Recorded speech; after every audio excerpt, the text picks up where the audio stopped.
All right, today we'll be talking about the good life, but not the calm, happy, feminine aspect of the good life pictured here. Rather, we'll be talking about the masculine aspect of the good life. That is, the philosophic good life, the life characterized by virtue and character, reason and knowledge, balance and harmony, purpose and meaning. More specifically, we'll be talking about the realness of such a life. So, the realness of morality and the realness of politics, since this is where the good life is played out. For that, we'll need to explore the realness of Plato's metaphysics.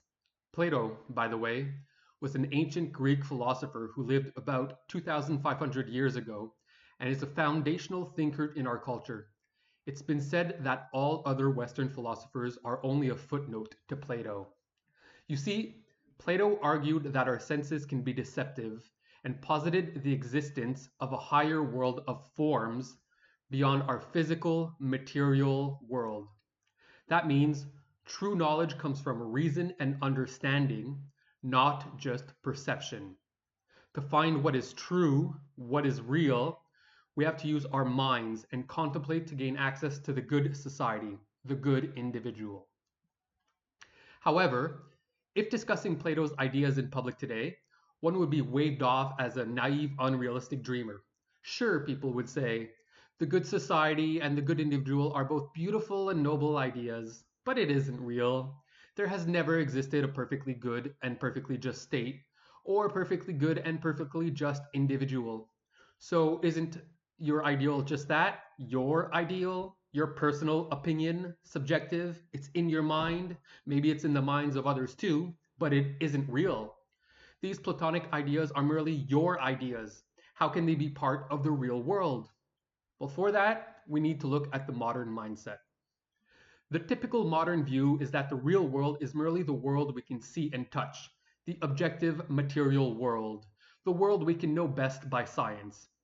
And then there's also a subjective world, an inner world of our private, personal thoughts and opinions and feelings, which we can change as often as we change our clothes. So there are two worlds, the world without and the world within. The world of objective material things that we can have opinions and desires about, and the world of those subjective opinions and desires. Now, both of these worlds change and both of these worlds are imperfect. Now, if this typical modern account is true, then what follows for ethics?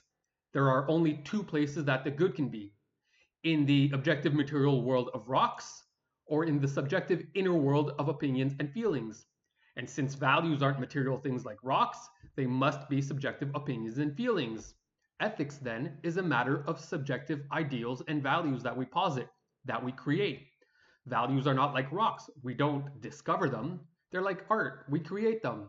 They're created individually, socially, collectively, culturally, whatever. But hold on. Plato thinks they are like rocks. They are objectively real, even though they're not material. In fact, they're harder than rocks, more unchanging, more unyielding than rocks. But we don't see them with the eyes of the body, we see them with the eyes of the mind. And they're not in the mind any more than rocks are in the eye. Plato isn't creating this good life like a fantasy writer. He's describing it like Columbus describing the New World, or Newton describing gravity, or any other mathematical principle. Likewise, we don't create the good, we discover it. One might argue that the fact that we must choose between these two ways of seeing things proves that philosophy is only in our minds. Isn't it a choice as subjective as your taste in music or decorations then?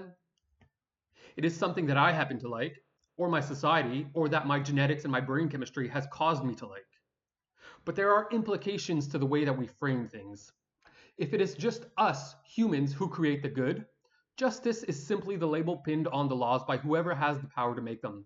So might makes right. Literally. Justice is ultimately power. And this stands even if you prefer a less violent, freer, and more democratic definition of justice. Say the consensus of free citizens rather than the imposition of raw power. Still, metaphysically, it's in the same position. It's only subjective. It's man-made. It may be pleasant, we may like it, but it's not true. It's not real. That would ultimately mean that progress isn't true, isn't real. And if progress isn't real, that would mean that, in their best forms, Human rights, freedom, equality aren't objective. They aren't eternal truth that we've uncovered, but rather inventions we've created and that we happen to like. They have no basis in reality, and if they cease to be, no truths would be lost. By extension, there's no reason to expect it from other societies unless we're intolerant bigots. So truth is either objective or truth is subjective. Either our minds enter into something greater than ourselves, or we shape ourselves to it, or else we create ourselves from nothing.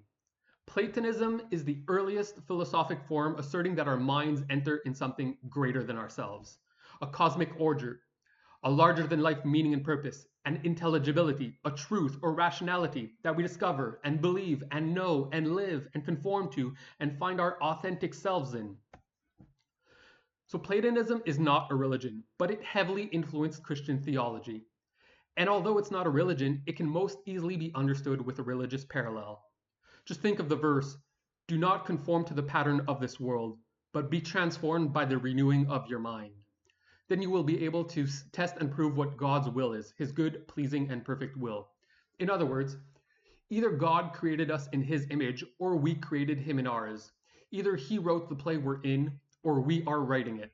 From a religious standpoint, the second option is the violation of the first commandment, "Thou shalt have no other gods before me," the commandment against idolatry. And the primary adultery would be to worship ourselves. On the other hand, the modern version is that it is us who make all meaning, all order, all purpose, except perhaps in science. The scientific method is the only method for finding objective truth. And all of this Plato stuff is fictitious. But it is true, for the simple fact that we experience it. Our minds bump up against the objective and unchangeable reality of 2 and 2 is 4, or triangles have 180 degrees, or justice is a virtue, or effects must have causes. Reason must be in touch with objective truth at least sometimes. If it wasn't, then we could have no standard for judging when it wasn't. If there's no real money, we have no right to judge that any money is counterfeit.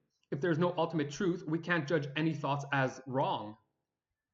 So some kind of thought, some kind of reason must get outside the self.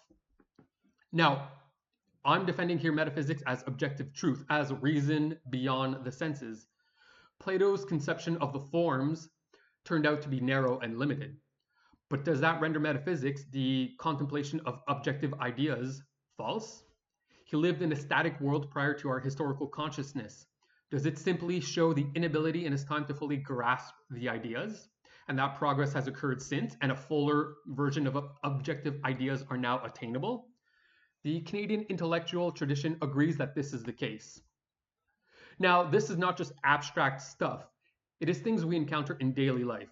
Belief in endless subjectivity renders the language of objective truth obsolete in public discourse. Thus, it is in fact a repressive agent. It prevents people from raising important questions and fails to recognize truthfulness, diminishing major positions to a minor one. Consequently, the only major position that can be left is the repressive, endlessly subjective one. Let's play out a scenario. Let's take a dialogue between two positions. It can be either an exchange between a minority and a majority, or a situation of equality, like a conversation between two people who are said to be equal. I'll take a subject, the topic of immediate gratification. So for this, I'll have a Barbie doll. Yes, I have Barbies at my house, and then a Einstein finger puppet.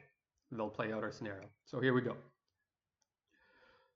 We want an easy, carefree life. We vote this. That's not going to work, and here's why. And then gives the reason. In fact, what you're about to do will cause me tremendous hardship. That's not science. Not all truth is scientific. Okay, that's your opinion. It's a metaphysical truth. Meta what? Haha, truth is subjective. No, it's not. At least not ultimately. Well, it's your choice to believe that. No, I have an obligation to truth. It's essential for life. It's like saying my body chooses to breathe or chooses to digest. Well, I respect your opinion, but you can't impose your beliefs on us. But by negating these truths, by saying their opinion, by saying they're merely subjective, Aren't you imposing your beliefs on me? Ah, you're intolerable. Goodbye. Ah, for heaven's sake. So, as you can see with this little scenario, the endlessly subjective and the metaphysical truth are mutually incompatible. Both cannot be right. So, endless subjectivity and metaphysical truths cannot occur at the same time. Right. Do people not take their moral and political duties seriously because they believe in the wisdom of the crowd for these matters?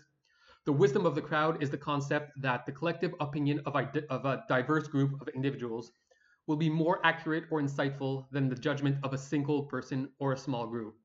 It can be understood with the jelly bean experiment. Jelly beans are placed in a jar, and many people are asked to estimate the total number. And although there will be many wrong answers, the average will be close to the real number, to the actual number. But guessing jelly beans is a pretty trivial task. What about non-trivial questions? If we were to ask people to solve a calculus problem, it is very doubtful that the wisdom of the crowd would apply. The majority would most likely answer wrong, and the average would be nonsensical. So one needs to ask themselves the questions: are politics and morality trivial questions? Clearly not. You are deciding the fate of yourself and others, not choosing out an ice cream flavor.